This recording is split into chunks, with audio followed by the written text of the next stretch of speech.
Hello, everybody. Oh my gosh, I feel like it's been forever since I've been on Bloom. I totally miss you guys. Let me know in the chat who's here. For anyone who's never joined us or in any of our discussions, I'll just talk to you a little bit before we get started what Bloom is about.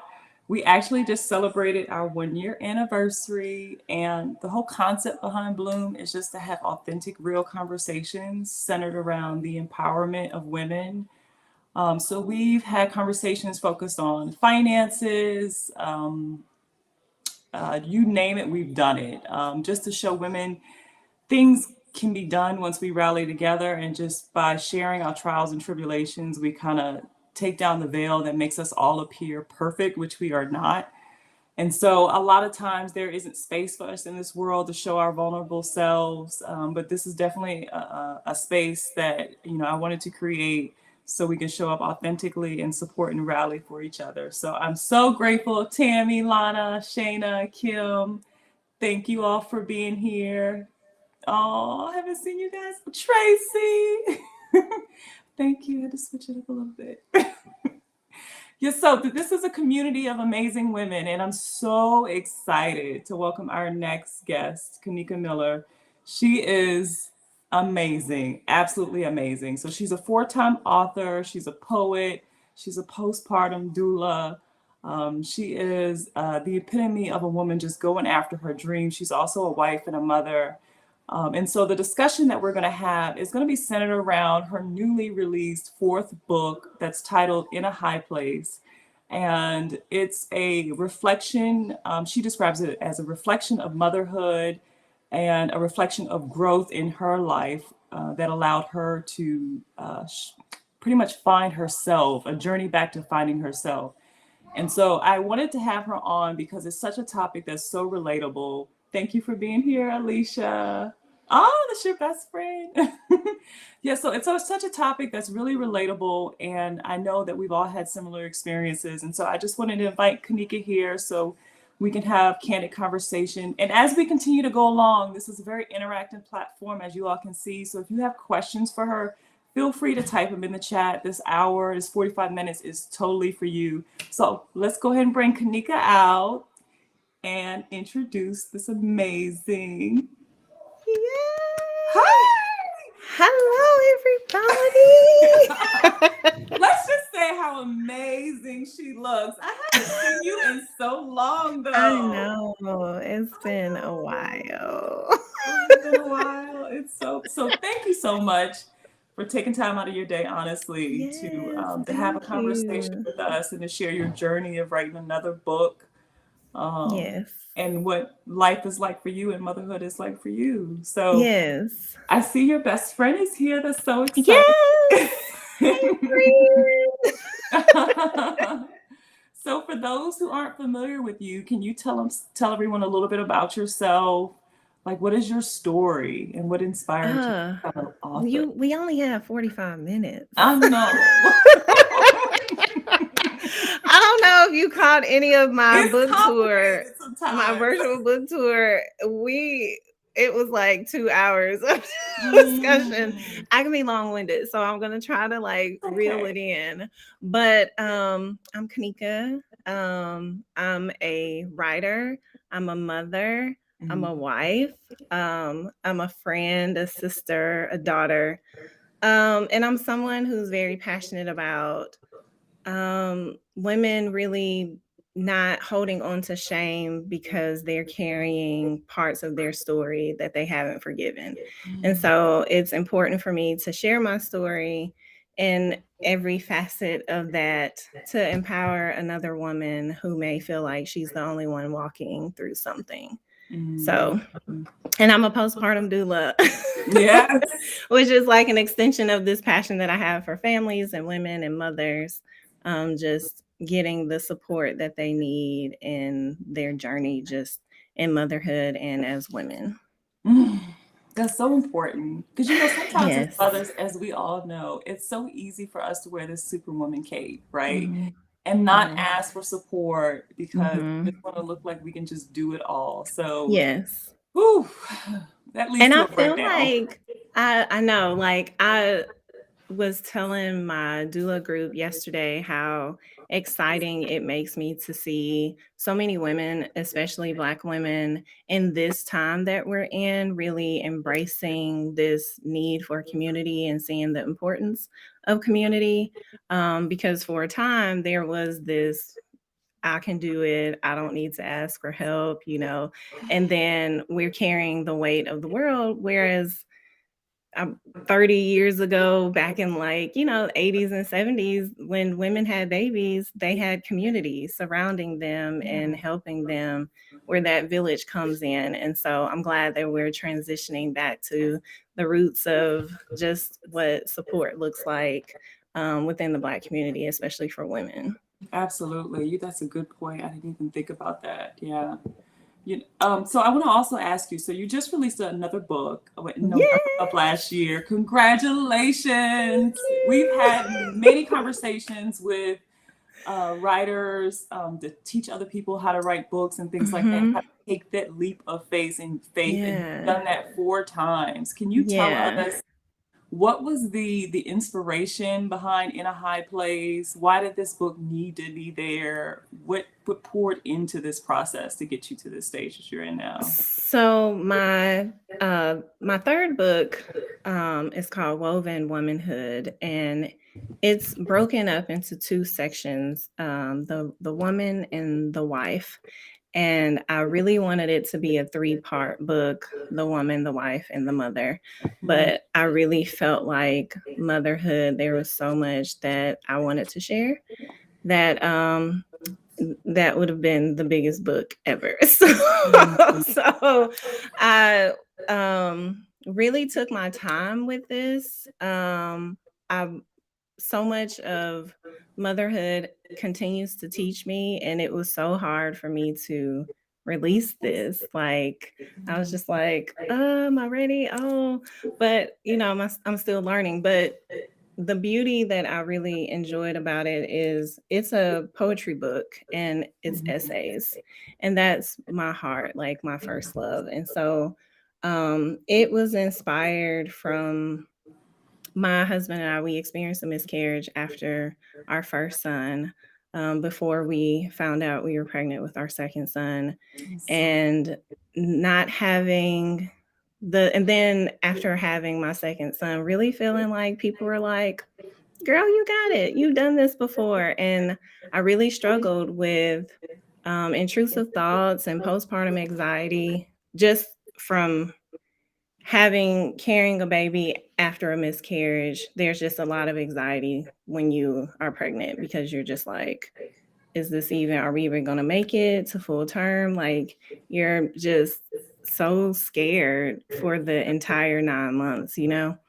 And so just thinking about those things, how I felt in motherhood as a first time mom, after walking through grief and loss, and also, you know, really feeling like people look at moms who have already had previous children and pregnancies like they don't need support. And so I drew from those places and really leaned into just the fear that we have um, in pregnancy and post pregnancy of like, am I doing a good job?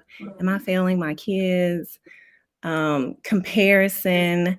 And the scripture that In a High Place comes from, the title is Psalm 91, where it says in verse 14, I will set you in a place on high. And it's one of my favorite chapters in Psalm because it has helped me walk through like having anxiety. It has helped me really center and focus and regroup from these places where I just feel really scattered and uncertain. And just knowing, for me, spirituality is very important. mm, And it has helped me in so many seasons of my life. So the picture that the scripture paints of, you know, God is saying, hey, you can lean on me, you can come to this place. And so I just think about in so many areas of my life where I felt all of these things, that has been my center, and that has been the place where I go and really lean into when life is hard and not perfect and not, pristine. So Yeah, no, which is often, I'm sure, even for me, yeah. it's like it's really complicated. But you brought up so many good points. And I want to first ask the audience, when you have moments where you feel like you're off balance, what is your happy place? Like what grounds you to keep you afloat and feeling positive to move forward in your journey? So if you have something that works for you, that uplifts you when you're having your trials and tribulations, please comment in the comment section. And maybe something that works for you may work for somebody else who Mhm. doesn't know what to do. So this is an opportunity for us to share, from our experiences and pass it on, hopefully, to someone else that may be able to use that solution. But you mentioned such a good thing. I never really even thought about that because I've also had a miscarriage before. And you said that when you had a miscarriage, it like heightened your anxiety with your children. Mhm. They were little, especially, and you wanted to do everything right. It brought me back to a time where I remember, like, I used to wake up when Lauren was a little girl, and I was like always check to make sure she's breathing to the point where it's like it didn't feel normal. I wasn't Yeah. getting any sleep. Yeah. And people laughed at me when I had my son, but I had like this monitor that you put on his foot that checks his oxygen levels. I was like, I don't care what you say. All I Yes. know that it's going to go off if anything goes wrong and I'm going to protect Right. my baby. But it's like Yeah. you keep all these fears and thoughts in your head Mhm. and it like almost like takes control. So Yes. how do you find your tribe and a circle of people that you can trust, that you can share your vulnerable times with and tell them like, hey, I'm not feeling good. When you have Ooh. moments of postpartum depression, like who did you lean into? Who was there for you? I honestly did not share this until January of last year. So this Mm. has been like something I've held on to for like the last 6 years. Um, because I was terrified that if I told people, because in addition to the anxiety, I also had intrusive thoughts where I just thought that I would hurt my kids, or I thought that they would die because of something that I did, or I thought that I would die just because, and that my kids would have to deal with being abandoned. And it was like, I was afraid that if I shared that people would try to take my kids away, like question my stability and capabilities. And so I never shared and said anything. I just really like would just pray and try to regroup and tell myself like, okay, this was I had no idea that intrusive thoughts were a thing that happens in postpartum. This Mm. is all stuff that I learned in my postpartum doula training. So during the training, I had a whole breakthrough in a moment, and we had to take have a group kumbaya because I was just like, wait, I had no idea that this is something that moms experience. I thought something was wrong with me, and I've carried this for a long time. And I think when we consider postpartum depression, we rarely think about or even know that postpartum anxiety is something a part of that. Um, and it really impacts how capable you feel and how confident you feel and just the progression of motherhood. So the Mm. good news is that I have people around me who speak to me and like lift me up and encourage me. People who are constantly praying for me, and even not knowing all of that, I did share with people like I'm a little nervous about being a mom of two. I don't feel like, and I'm sure it probably came off like, "Oh, you're just, something new, and you add one more kid, and it's like, ah." Yeah.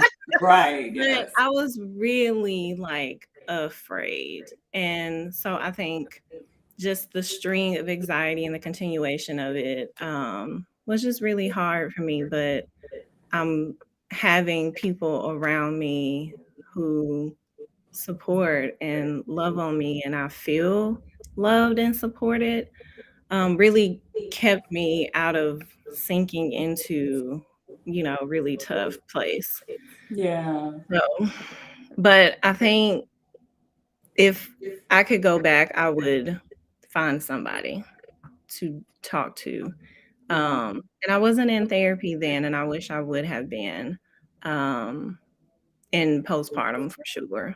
Mm-hmm. I feel like that's something that women should consider, like after having a baby, after you get married, after you have a baby, while if you're married and in a relationship, go to therapy because Um, that's a whole separate like that your relationship changes and you need a regroup. But yeah, I wish I would have been in therapy in postpartum just to have a safe place to share because my frustration with the medical system is that mothers get one postpartum visit at 6 weeks and then it's oh great. my gosh. But there are like a million baby appointments that you go to once you have the baby. And I just That feel is like so mothers true. deserve that many appointments as babies because things come up at 6 weeks. You're like, I'm okay. I'm not really sleeping, whatever. But But that's then, normal, right? You just think it's yeah, normal. right. That's Yeah. okay. But then a few months from that, you may be like, oh, I'm feeling a little like, who do I talk to? Like my Yeah. primary care, my gynecologist, my OB, So yeah, I wish I would have had or felt like I could have shared something like that. But it Yeah. was not something that this is like very fresh and me talking about it is very like I knew that was the other thing in me delaying like "Ugh, when I release this like I'm gonna am I ready to really share that Yeah. that I carried this for so long but I know but again that's something that we do like carry and hold on to things out of fear of being judged or people looking at us crazy or so Yeah. yeah. Well, I want to thank you for your vulnerability because I think it takes a Mhm. great amount of strength to be open about pain um, Mhm. and emotional trauma. And, even by virtue of you having this discussion with us today, it makes me even think about how I could better relate to a new mom. You know what I Mhm. mean? Because I think from my perspective, I'm like, okay, you make it through, but that yes, that's the journey and the end goal that you hope to get to, Yeah. but in the moment, like you said, people can be having anxiety and they want you to Mhm. connect with them where they are in that moment, Yeah. like see them in the pain Yeah. that they may be experiencing. So there's so many things by virtue of you having this discussion and being open. I think that we can all better relate to other women. So I appreciate it is what I'm saying. And thank Yeah. Thank you. so we asked the question is what do people do? Um, okay, so Alicia says, honestly, for me, it's leaning into my mommy friend. So this goes back to the question: Yeah. when you have a moment where you feel like you're spinning out of control, what are some of the things that you do to kind of ground yourself? So Alicia says she leans in her mommy friends. Lana says her happy place is journaling. Uh, Yes. Kim mentioned music. Oh, yes. Yeah, that's a good one I too. have so many playlists, Kim. Yeah. I make a playlist for every mood. I'm like, I'm feeling like this today. I'm gonna curate a playlist. There's Yeah. actually a playlist curated for the book. So that is one of the things that I really enjoy, like curating playlists. And yes, Mm. music is a constant, but like music and writing, definitely a constant in my life that has kept me going through many seasons. I So can yeah. tell because you like literally lighten up when you start talking about that. Like I can see the joy in your face. It's like meditating for you. It's just like Yes. radiant joy when you talk about music and writing. It's so Yes. happy. Yeah. But Okay, so yeah, go journaling, ahead. that is important to just in general, like whether you're happy, whether you're sad, um, getting stuff out. one, it gives you an opportunity to just like see, like, okay, this is what, and then you're not holding on to carrying it around. Yeah, So it's that's important. good. So Sean had a really good question. He says, "What can men do to better support our spouses dealing with like postpartum depression and anxiety and things like that?" Ooh, so I've been telling people, let me find the right name for it. Postpartum Support International. They have support groups all over the country. And they have support groups in the state of Alabama.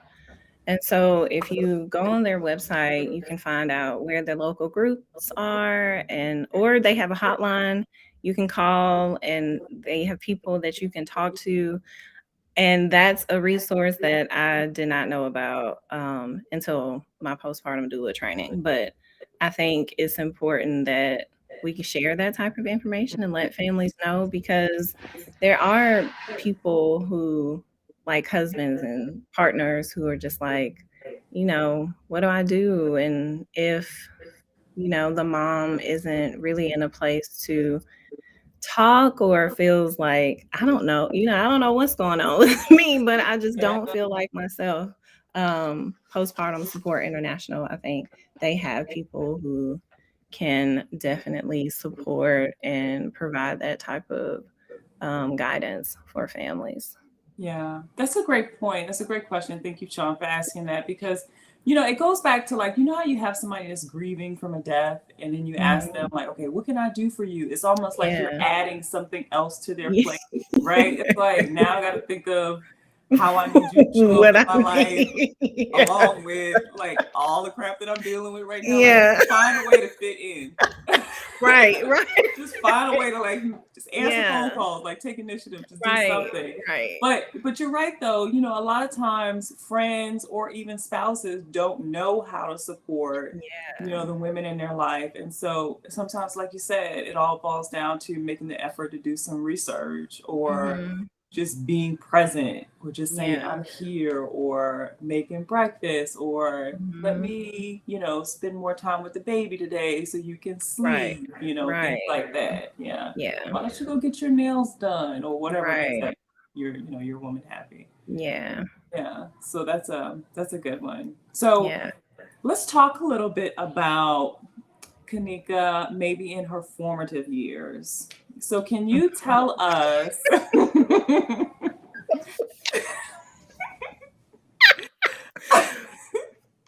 Girl, we only have 45 minutes. We're gonna need a part two. we got 3 minutes for this segment, okay? So can you tell us a little bit about your formative years? A little bit maybe about some life-changing events that you may have experienced that have kind of influenced who you are. And I ask this question because sometimes we experience things, like you said, that may be shame Mhm. or may seem painful in the moment, but can you give us an example of something that showed up in your life when you were younger that looked like and that felt like something painful, and then how it has developed you into the person that you are today? Um, I would definitely say not having my father present in my life growing up. I carried that feeling of abandonment for a very long time, well into marriage and motherhood the first time around. But it really took a friend of mine. He mentioned, I will never forget this. It was like the light bulb that I needed. He told me, he was the catalyst to get you here, to do the things that God needs you to do. And from a place of like spirituality and having and believing that God does nothing in happenstance. I don't believe in coincidence, because I believe that God is strategic and everything is happening and he knows that it's happening. It really made me look at who I am as a daughter differently. That there will be not just like people that will come into your life and may not be there forever. My mother always says, there people come for a reason, a season, or a lifetime. And she would say that all the time growing up, and I'd be like, girl, whatever. But and it was hard. It was easier for me to apply that to friendships than it was for me to apply it to this as a like parental role. Like Mhm. you shouldn't fall into this category of season, reason, or like, like Yeah. you're my dad. Like you should be there. But I also understand now that I'm grown that life happens to people and situations and things that just may not have been what they thought it was going to be or how it was going to be. And you become more gracious also as you grow, like Yeah. perceiving your parents in a different light and thinking about how old they were when these decisions were made or whatever. Yeah. um so I that has been something that has really reshaped how I perceive myself and um, what I think about my womanhood, because it really made me feel like I wasn't worthy. And I always talk about when my husband and I, when we met, I never felt like the marrying type of girl. Like, I'm not the girl that you marry. I'm the girl you hang out with and we have fun, but I'm not a wife type. And it was this projection of fear that I might desire marriage, but because I didn't have this present figure in my life, I don't even want to dive into that because what if you leave me too? And so I kind of put this wall up in every relationship and just took on being the homegirl. Like, oh no, you like me? Don't like me. You can't like me because I Yeah. have a lot of things and it's not going to be, the way that it could be. But he was not trying to hear that. And so he's like, God told me that you are my wife. And so I don't know what you Like, need to let's do. go ahead and get your things. Go and put them in this suitcase, and let me I tell was you where I'm gonna like, take them. Right with me. are you sure that God told you that? 'Cause You I need to really you gonna call him back just to double check. think you may need to circle back. So that impacted me in a major way. And as I grew, really helped reshape just my perception of not only myself, but also men. Like I really had, it really skewed this idea that I had about men and family. And so to be in a loving marriage and to have my boys have a present father, it's just Mhm. like I couldn't have ever imagined this to be my life. Like, yeah. Mm. Yeah. Mm. That's so beautiful. That's a great message. I love that. I think, let me read this comment from Lana. She said, I feel like a lot of women do that when they feel broken. How would you suggest women build their self-worth to know that they are worthy of unfailing love? Ooh, Mm. really, I really had to see myself as beautiful. And so that took just a lot of soul searching and purging of therapy of like having someone walk alongside me, like, hey, these are the areas where you are telling yourself untruths, like um the lies that we tell ourselves that we just cement in belief.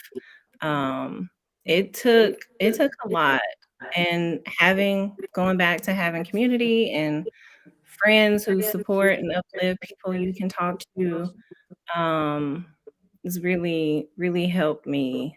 a lot. Yeah. And even, I'm not even gonna like, even when Scott and I got married, I was still a hot mess. You, That first, yeah, yeah. those first 2 years, it was like, it was hard for me to buy into like this, like believe. And so it was a nice little journey for him too, of constantly telling me, no, like I want this, I want you, and I'm here and I'm not going to. So it it was a lot, considering that's like 20 plus years of stuff that I brought into a relationship, and learning how to unpack that and really see myself not just through his eyes, but really start to see myself in the Mhm. same way. Yeah, yeah. I love that you mentioned that because for me, I don't know if prior to becoming married, I don't think I had a lot of conversation around me about loving yourself first. You know what I mean? Mhm. And like really, truly falling in love with the person that you see in the mirror, like flaws and all. So Mhm. I can like really relate to a lot of the things that you're saying because I went through the same thing with Sean. Like he really had to like, I'm not going anywhere. Like, Yeah. like I don't know what all the stuff that you're doing, but I'm gonna be here. Like I was like, wow, I'm not used to this.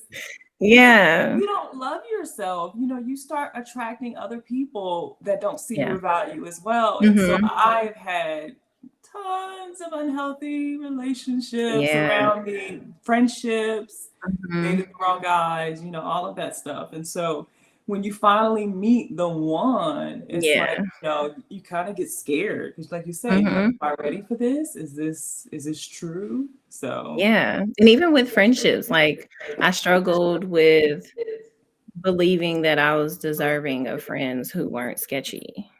yeah. Like people who would like, talk about me or not be loyal, and I'm a loyalist. So if Yeah. you are my friend, like we're friends to the end.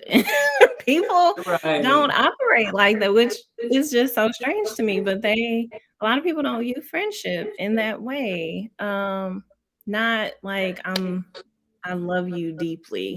And so meeting the people that I have in my life who view friendship in that way, initially it was like, oh, um, are Mm. are you really my girl? Like, are we Right. really, is this gonna work out, or are you just playing me? So yeah, unpacking all of that and really believing and seeing people and believing people in the way that they show you who they are, like actually believing them, Yeah.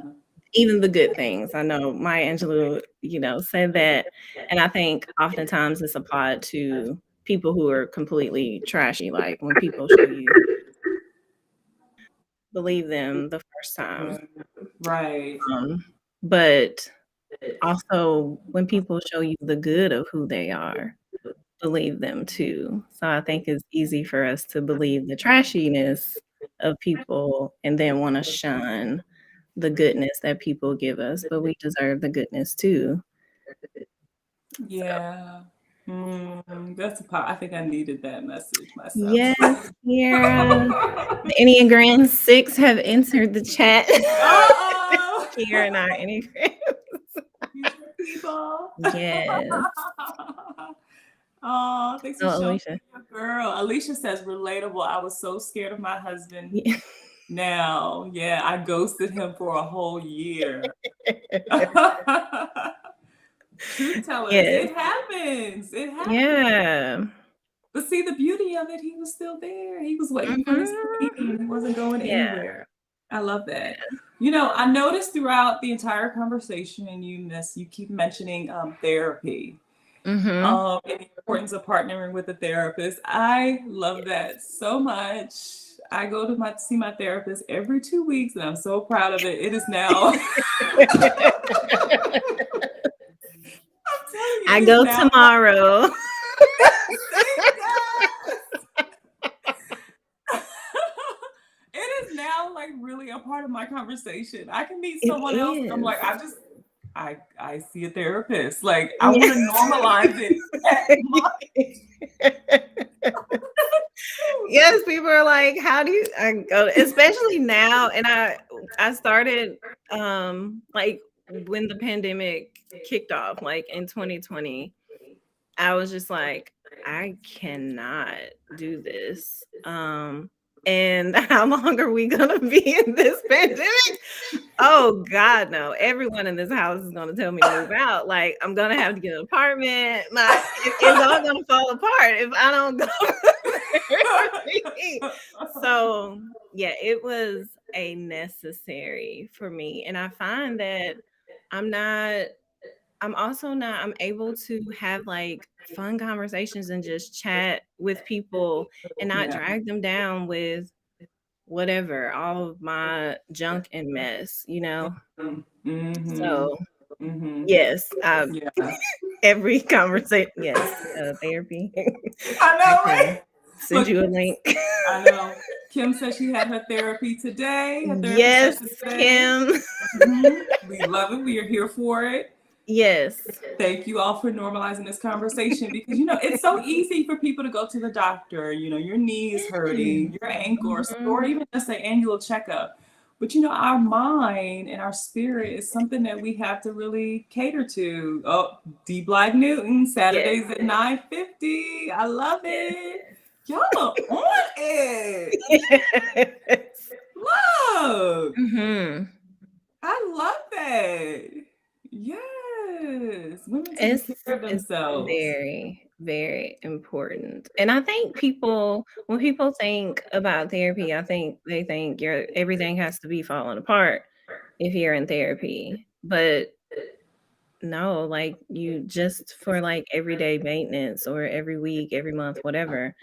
Um, just to have someone Yeah. to walk alongside you in whatever. I mean, Yeah. I spent a few sessions before this book release just talking about book process. Yes. Yeah. My therapist, she's not like she's not writing a book, but I just needed someone to help me get my thoughts in order. So Oh my gosh. Another good thing that I noticed too, like, sometimes in life, like we have to, like for me, I had to accept that I'm responsible for my own happiness. And there was a lot of conversations that I was having with emotions that I was trying to reconcile about myself that I was like coming to my husband to talk about, right? Yeah. And it's like, not he's always gonna be there for me. But some things it's like I need to like deal with that in my own wheelhouse. Yeah. Yeah. So it's like it Yeah. takes some of the pressure off of your spouse to be Right. everything to you. You know what I mean? So it's Yeah. just And your friends, like yeah, your friends too. I Yeah. wanna, we are all at capacity in many ways, especially like mothers, if your children are in school and COVID is flying around. So we're carrying just a whole separate like set of stressors in Yeah. work. So yes, Kiera said having someone who has an unbiased opinion. Yes, that too. That is, yeah, very Yeah. important. Good point. Yeah, good point. And it sounds like you need to slide into Alicia's DMs and send her your therapist contact information because she is She waiting on is that. booked. She doesn't have any more room in the inn. We're gonna have I'm gonna send you somebody else, girl. Oh my goodness. So I'm assuming, I know we have a lot of mothers in this space in this chat today. Can you talk to us a little bit about motherhood and the identity challenges that come with Oh yeah. becoming a mother? Yeah. So I think from my experience, I found that I wrapped my whole life around my boys, that I was Caneeka Cole's mother, Caneeka Scott's mother. And there was this moment where I was just like, who am I Mhm. outside of motherhood? Who am I outside of being Scott's wife? Yeah. What do I like to do? One of my sorority sisters had asked me, what are your hobbies? And I had no idea. And it was the first time in my life that I didn't have anything to rattle off, and it just crushed me. I was like, "Wait, I am down in this thing deep, Mhm. um, that I don't even know what do I like? Mm. What I mean, I like to read, I like to write, but what else do I like to do?" You Yeah. know?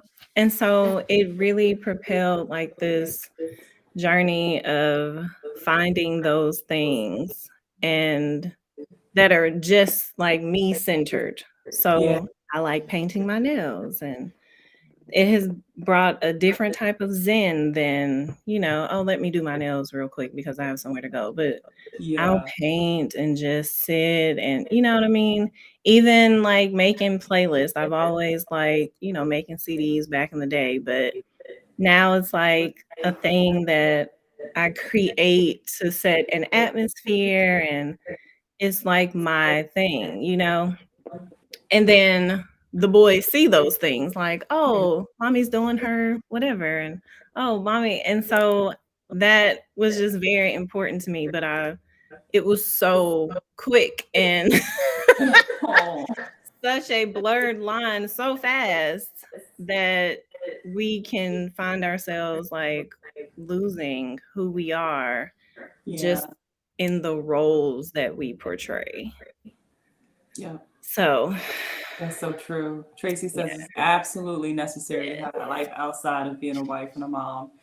I remember when I first I was actually pregnant before I gave birth to Lauren. Somebody in my family asked me, like, what are you going to do? Are you going to, take off work? And I was like, as far as not quit my job, as in. And I was like, no, I plan on going back to work after, I finish my maternity leave. And they're like, well, what if something happens to Lauren while she's at daycare? And immediately having that conversation, I just felt a bunch of weight on me. I'm like, oh my God, am I a yeah. bad mom because I'm gonna go back to work and like have a profession? Like, do we not do this? And it's just Yes. and that whole type of Mhm. desire or feel like I have to be present all the time, that Yes. weight has like really carried on off and on throughout motherhood for me too. So I can Yeah. definitely relate to you saying that you kind of have to like reevaluate things. And also because the person that I am now, being a mother of 7 Mhm. years, is Yeah. totally different than the Yeah. 22-year-old I was, Right. going out to the club with my girls wearing a Charlotte Exactly. Russe dress. Like, no, Yes. I'm I still like, have a little bit of that in me, but it ain't. I love music, but now I'm in a club. Yeah, Oh, no. Jesus. First of Yeah. all, it starts too late. I know. I couldn't. No. Like, we got to 10 o'clock. Mm-mm. I may not be the liveliest person in the No. room. I'm a So, brunch kind of girl now. Like, yeah. brunch, mimosas. Yes, Like, daytime and yes. early, like 6, 7 vibe where we're home by 10 maybe, but Like, starting at 10 is it's just like, no. it's just no longer And what that's I can do. okay too, right? Like, Yeah. it's okay for us. Maybe we just need to rejuvenate and in order to do that, we need to be in Mhm. bed by 10:30 or Oh, 11 o'clock. absolutely. Yeah. Yes. So Kim said that was her reason for starting therapy, trying to find herself again. Ooh, yeah, that's good, Kim. Yeah, Yes. that's a good one. I wrote an essay in the book about what I learned being a stay-at-home mom. And it was one of those things because like you, I was like, oh, I'm absolutely going back to work. Like I every woman in my family has worked, that is how I identify them. That is how I identify womanhood and you work. Mm-hmm. But Huntsville is very there's such a large stay-at-home mom community here. And I was just like, when I moved here, like, oh my God, you gotta stay home. What do you do all day? And then I stayed home. I found Mhm. out what they do all day. And I was like, oh, Yeah. humble me, Lord. Like, Yeah, that's true. really seeing women in a different light as you walk in their shoes and not be so quick to judge them. He really got me together. And Coley was a little boss baby. And so I was Yeah. like, okay, well, shout out to the stay-at-home mamas because I know. real out here. But Yeah.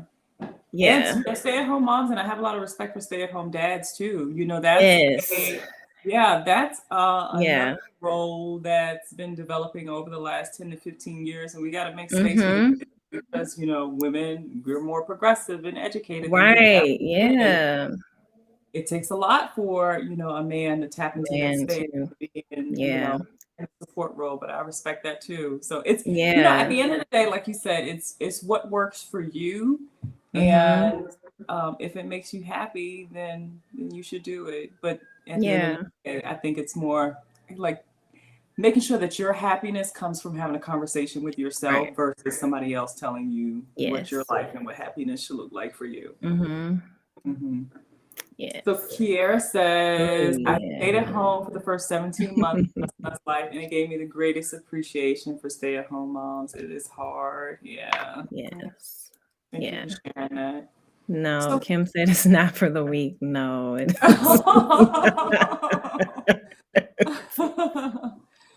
so for those who aren't familiar with what a doula is, can you tell us a little bit about what that entails and why you chose to become a doula? So, I'm a postpartum doula. So that is a support person who provides practical, informational, and educational support to mothers and families in the first 12 weeks after birth when you bring your baby home. And that can look like helping the mother get the house organized or helping the family get organized or looking after siblings and getting them, dinner ready for dinner and bath and just helping the family transition into bringing a baby home. And if you have older siblings, it can be wild because you're like, okay, if they have things to do, then this they have to get here and this person has to get there and then we have to feed everyone. So having an extra and then if you don't have family local or you don't have, friends, it it's necessary. Yeah, yeah, So, I actually didn't know that a postpartum doula existed. Um, me too. I've only heard of birth doulas, and I'm very squeamish, and I'm like, I can't be a birth doula. I would need a support team for me in a birthing room. But after I had my second son, I was like, okay, my my mom and my aunt, they covered like 2 weeks. And I was like, "That's it? You guys are only gonna stay with me for 2 Mm, weeks?"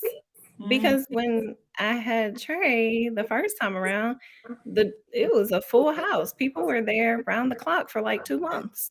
Oh, And I'm wow. like, "There are more children here. I need I need a Right. longer support time." And so it really, um, encouraged me, like, I really wanna help moms in postpartum, especially those who have, like, extra kids, because we deserve support too the second time around. Because like I said, just because you have another baby, like, another child at home doesn't mean that you know how to do all of that with an extra kid, Yeah. especially a newborn.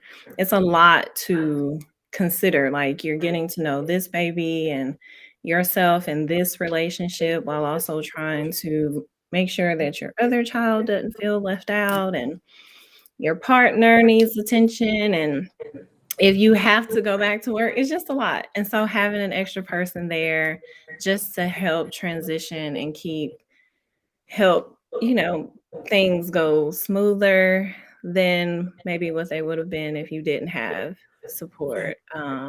So that out of my own experience, I was like, I want to support women, and then I found out that that's actually called a postpartum doula, and so Oh, it has been something that I have wanted to do for 6 years, and an opportunity came for me to join a Donna had a postpartum doula cohort program for the last year. It just finished, wrapped up yesterday, and they helped us like get as close to certification as we could possibly be, a group of Black doulas. So that was very special. Um, just the alignment of that, of having this desire for so many years and God opening this door for me to not only work on certification, but to be in a cohort with other Black doulas. It was just super special. So it is, and I have a bachelor's degree in human development and family studies. So oh I wow. have this background of working with families and providing resources and teaching parenting classes and all of that, just from undergrad. And so it's always been something that has been near to my heart, but this has given me a different perspective of supporting families. Yeah, I'm so happy that you accomplished another goal of yours because I'm telling, I mean, you're just a great person in general, but you have good energy, and that's good Thank you. to like, you're welcome. It's so true though, but like you really do have great energy and you're one of those honest and caring souls. And so that's the kind of energy that newborns need around them and that Yeah. mothers need around them. I never knew that a doula even existed when I had my children. So I'm so excited to hear that there are all these additional resources that Yes. are available to new moms. Can you get a doula for a 3.5-year-old? Like, like, is it too late? I'm like, Like, I'm technically, that's like, a child. exactly.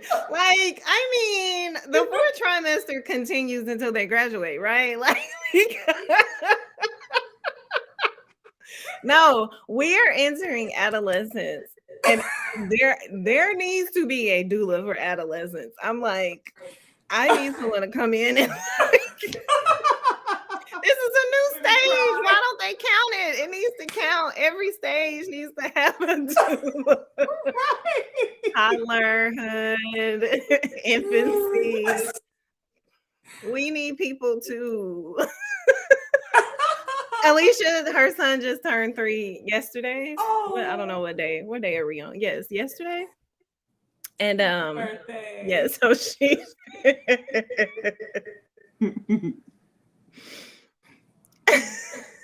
oh, Kim He said said, I feel this.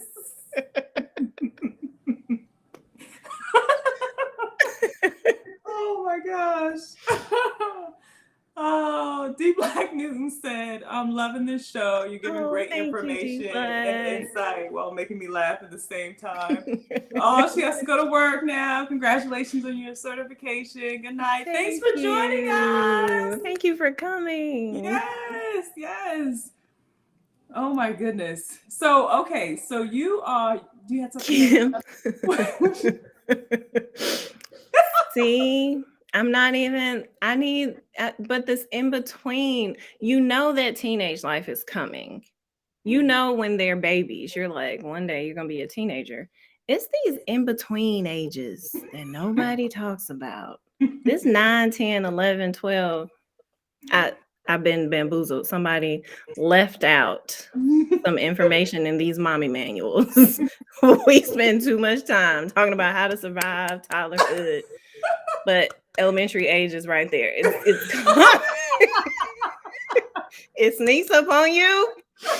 It's a different. They're in that, like, you're not a baby, but you're also not a teenager. But your body is doing things. It's a Oh lot. boy, I'm not ready for So that. just letting y'all know. Oh my gosh, I'm so not ready for that. You might have to like start doing I consultations know. on Zoom or I'm something. gonna Like, have to create the support group. My friends are like, you're gonna have to have the support group because No one is looking out for that but you. No. Yeah, see? Shayna said her daughter is 10 My years son is old. 10 Yeah. too. Oh. Mm. Rolled up on me. Oh my goodness. Oh man, I'm so not ready. Oh. And it's Oh my made me goodness. go through pictures of me and like really reflect on me at that age. I'm like, what was I like at 10, 11, 12? 12, I can't even remember. I don't even remember 7th grade. That may say a whole lot about what 12 is like. Yeah. Just on like the experience side. So on the parent side, was I just like raising hell at 12 and I blacked out and don't remember? I mean, I really do think that we forget. I had a moment where I called my mom to like vent, and she was like, you going through the same stuff that I went through with y'all. I'm like, okay, I'm not doing this with you anymore. Like, exactly. like I'm not. Just supply with food, electronics, Wi-Fi. Oh my gosh, I'm so done with that. Thank you. Oh, Tammy, her son is about to turn 11. Wow. Mine will be 11 in June. So yes, Tammy, I feel you. Yeah, we need some support. Oh man, wow. Yes. So with everything that's happened in your life, how has that, have you like actually had a moment to like redefine your mission in life? No. I'm actually, you know what? This is my homework for therapy this week. I'm actually supposed to have that ready for tomorrow. Oh, I'll wow. probably reflect on that tonight. Okay. Yeah. But yeah, I haven't. I think ultimately my mission has always been from the very first little poem that I wrote in 11th grade. And ever since is to just encourage women in whatever thing that they're facing, whether it's singleness or marriage, motherhood,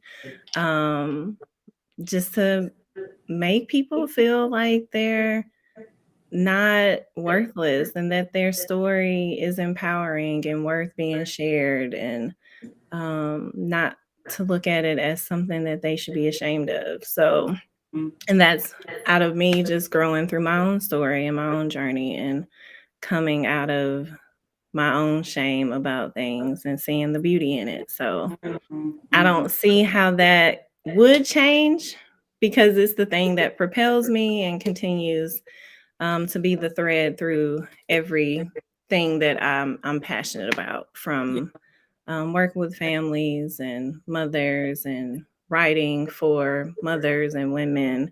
That's my constant. And so keeping that forefront and letting people know that Jesus is none of this is because of my own anything. It is all because I love an amazing God who calls me daughter and loves me deeply. So, yeah. That's beautiful. It's so true.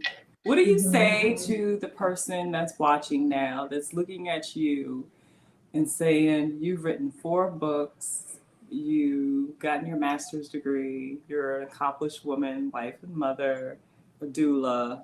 What do you say to that person that's not taking a chance to accomplish their own goals and dreams and separating themselves from you, almost in a way of putting you on a platform, and I will never be where you are, Caneeka? And I don't even when you say it like that, I'm like, oh, I did that. I've done these things. You did that. You did. You did that. Listen, and I look, this is a moment. We gotta celebrate each other. We talking to a girl. You have given plenty of speeches at universities. You know what I mean? It's like, it's so easy for us to become modest. And I get it. It's all, like you said, through the grace of God that you've been afforded these opportunities. But it's great, especially as a Black woman, to see another woman such as yourself that's stepping out there and fulfilling their dream and their passion that God has for their life. And so it's important for people to know what you have accomplished, because it's a reflection to our youth of what they can Yeah. accomplish. Yeah.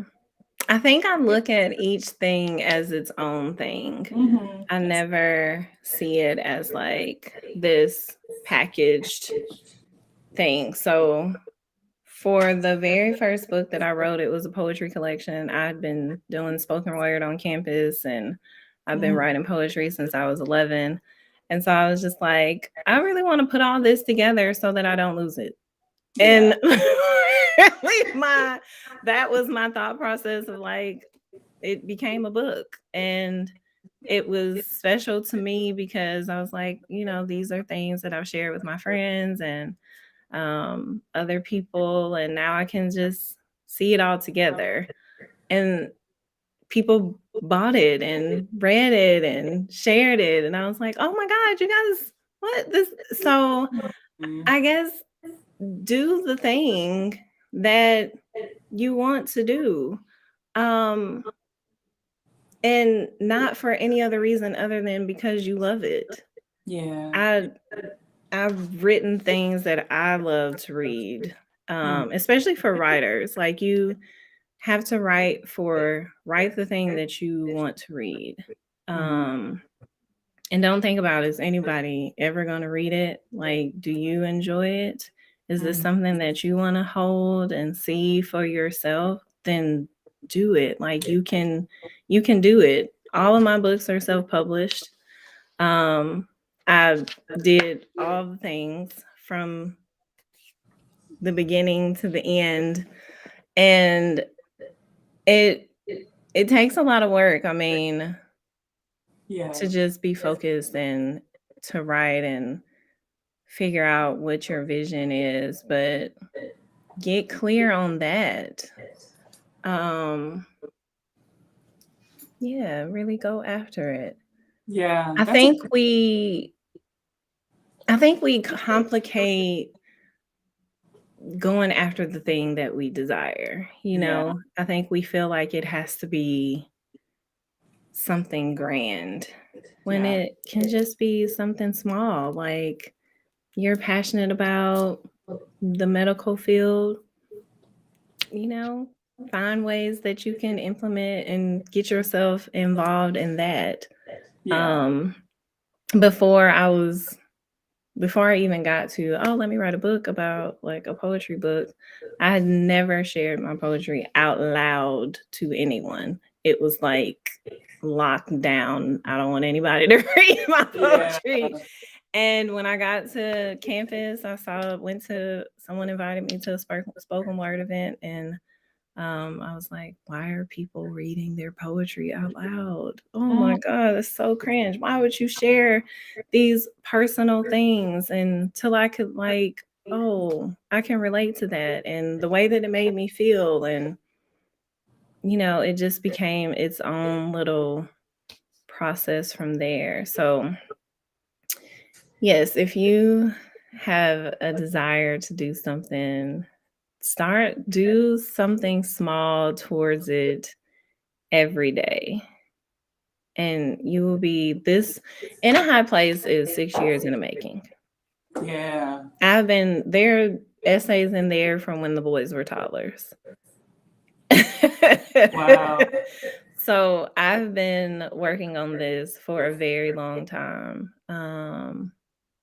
And it felt like, just to release it, it just felt complete and ready. So That's beautiful. yeah, this wasn't a and that's the other thing. I think we perceive, like, if I do something, I have to be done in like this amount of time, and if I'm not, then I'm a failure. Yeah. That's great advice. I especially love the part where you said, just like do one thing at a time. Yeah. Like, do the best that you can do on that one thing. Like you said, because I think we do get we overcomplicate things in our head. But I want to Mm-hmm. encourage everyone that we just dropped the link to In a High Place. You can find it on Amazon.com, Yes. as well as Caneeka's other additional 3 books that she has published as well. And Caneeka, can you tell everyone how to stay in contact with you? I know you have an amazing blog on Yes. eleanor.com, but go ahead and share your social media information as well for people who would like to stay connected. Yes, I am Caneeka Eleanor everywhere on Twitter, on Instagram, on Facebook. I have a Facebook page, Caneeka Eleanor Miller, I think is the name of the page, but you can probably type in Caneeka Eleanor and it will pop up. And then my website is caneekaeleanor.com. Awesome. I have to tell you, this was so fun. I love your laugh. You guys crack it up. Oh my gosh, that's so I after a enjoy long this. day. Yeah, just to Yes. be able to unwind. Yeah. Oh, Thank Shayna you says thank so you so much. much. Kanika can't wait to order. Awesome. Yes. Yeah, definitely. So I want to also thank everyone for contributing to the conversation. Honestly, when Yes. when we have dialogue like this, it's great when you can have 2 women connect, but you all make this extra special because you share your own personal experiences and we can kind of Yes. dialogue back and forth about it.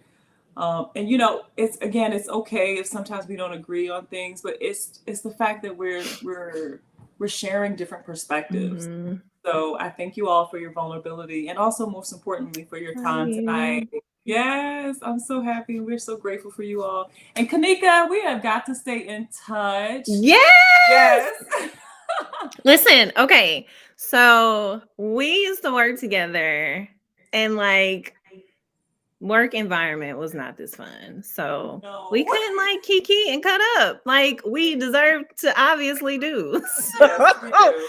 I'm so thankful for you. First of all, can we just this platform that you have launched in the middle of a pandemic, it is beautiful. This community that you've built, this is what it is all about and what we need and deserve, especially in this time, just to have conversations and to share and connect with one another. Thank you for having the vision and not being afraid to jump out there and launch something. The website is gorgeous. This is beautiful. And so I'm so thankful for you and all that you're doing. Oh my gosh, she's so heartfelt. She's gonna make me cry. You are so sweet. Oh my goodness, I appreciate that. Yes. I really do. I really felt that. I really appreciate that. We Yes. need connection and we should all Yes. get together and share our experiences and support each other. So I'm so happy that we were able to do that today. And if you ever want to have another discussion or if you want to do a deep dive, if Caneeka's available, then I will have no problem reaching back out to her for another more focused conversation. But this was great. I really appreciate you and your vulnerability. Thank you. It's really beautiful. And so I'm so grateful for you and your beautiful family and all that you've accomplished. And we will definitely stay in touch. Yes. Yes, yes. And again, I want to thank everyone for joining us today. And I want to wish you an amazing night. Support another. Kim said. Yes, Kim. I will let you know because we need it. We need our own little like Facebook group where we can just like help scream into the void on the virtual net. It definitely helps. It definitely helps. It definitely helps. Yeah. Oh my goodness, that is so funny. Yes. Thank you guys. If you order your book, I appreciate your support so much. This is such a heartbeat project for me. A lot of tender pieces that I wrote at some very tough times. And so to share, to know that it's out there and floating around that people are going to read it is like, but I know that so many connect with so many pieces throughout the book. And so thank you in advance for your support and your love. I truly appreciate it. was so sweet. We appreciate you. All right, you all. Well, thank you again for being present in this moment and showing up with your full vulnerable self. Caneeka, we will see you hopefully soon. Yes. Blessings to you in all your future endeavors, and Thank we you so wish you the much. best. And so thank you, everybody. We hope to bloom with you again soon. Have a good night. Bye, guys. Bye.